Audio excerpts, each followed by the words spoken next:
Hi, I am Michael Buckoff, the founder, owner, and the materials writer for your TOEFL online course, the 7-step system to pass a TOEFL IBT. And these comments, I'm going to just call you Yahoo. You sent an email, I think, from your Yahoo account.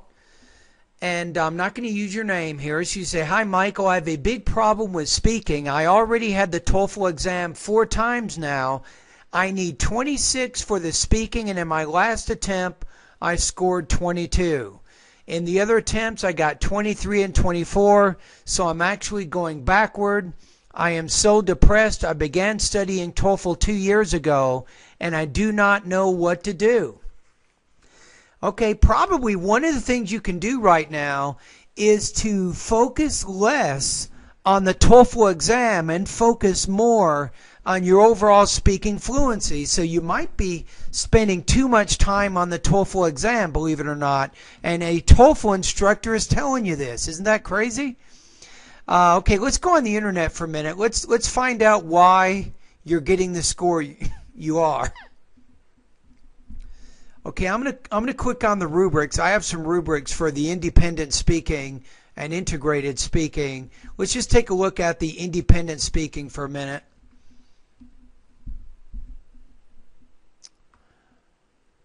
Okay, so the main thing is we want to find out why you're getting the score you are.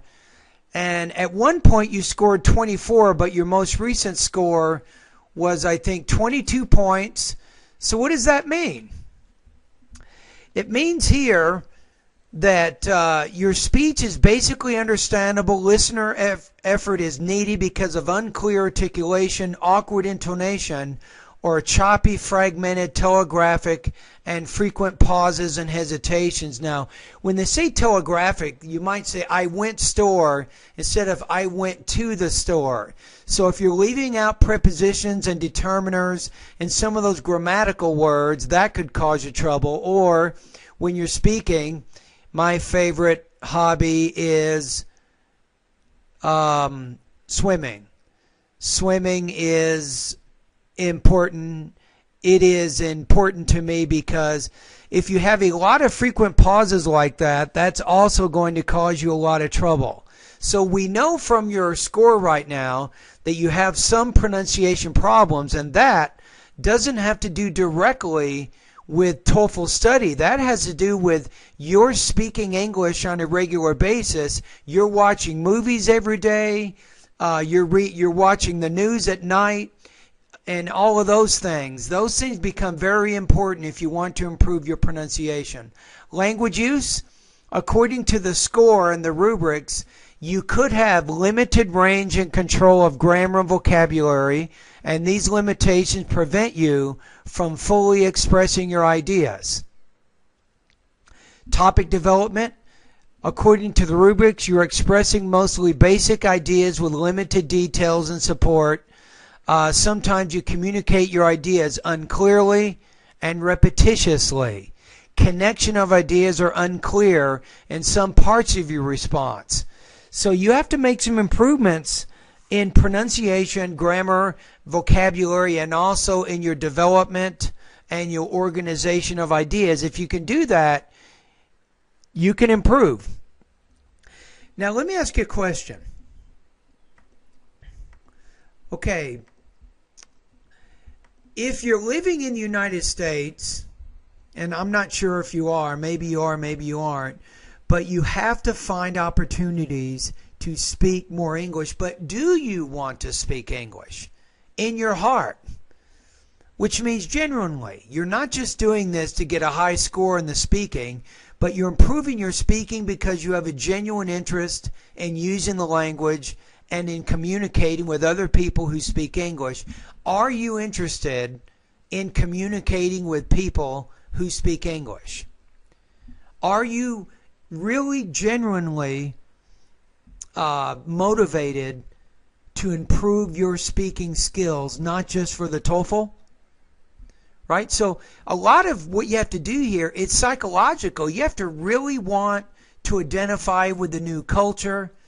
Those who speak English, for example, in the United States, or in Britain or in Australia, you have to really, really want to be part of the culture. And I'm not saying you have to give up your own culture. I'm not saying that.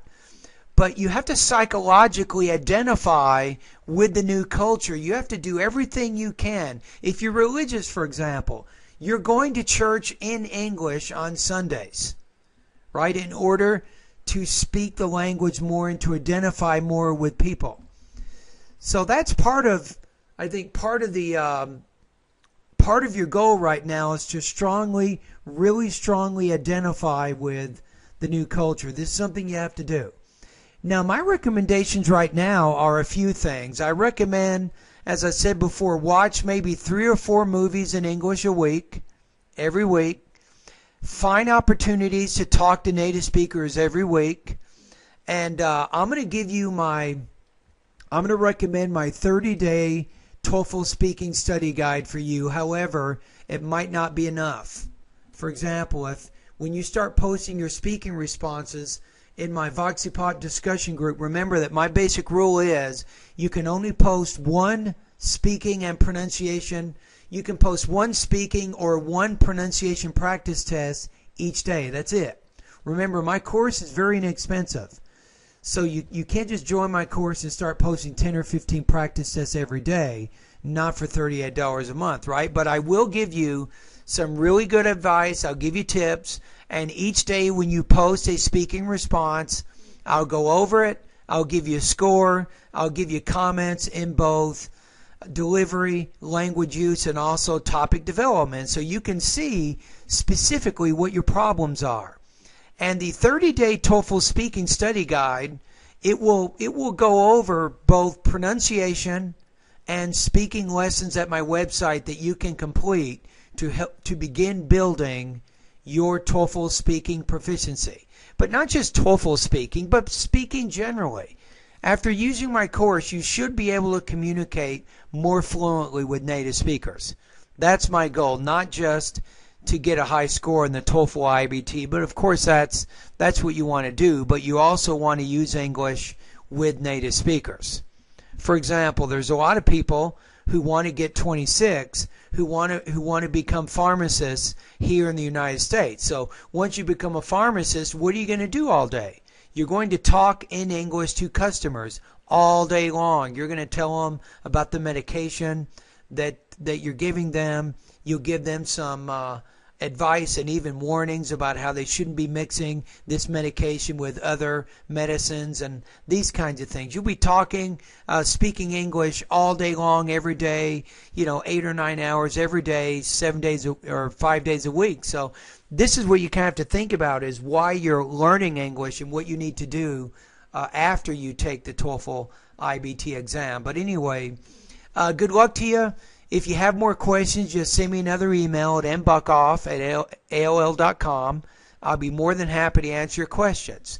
Now, it is my hope, this is my hope to you, is I'm hoping over the next 90 days that you and I can solve your speaking problems so that you can reach your goal of 26. Now, I cannot guarantee that you'll reach 26. It all depends on you, how hard you work, whether or not you want to identify with the new culture, and whether or not you begin speaking with native speakers, and whether or not you start watching movies every week. A lot of it depends on you and what you do in your time when you're at home, not just using my online TOEFL course. You have to do a lot more than that if you want to reach this goal. This is a very high score. It's a very serious dedication that you're going to have to put in to your studies. So I'd recommend each day probably spend between 1 and 2 hours at my online TOEFL course, focusing exclusively on the pronunciation and the speaking sections of my course.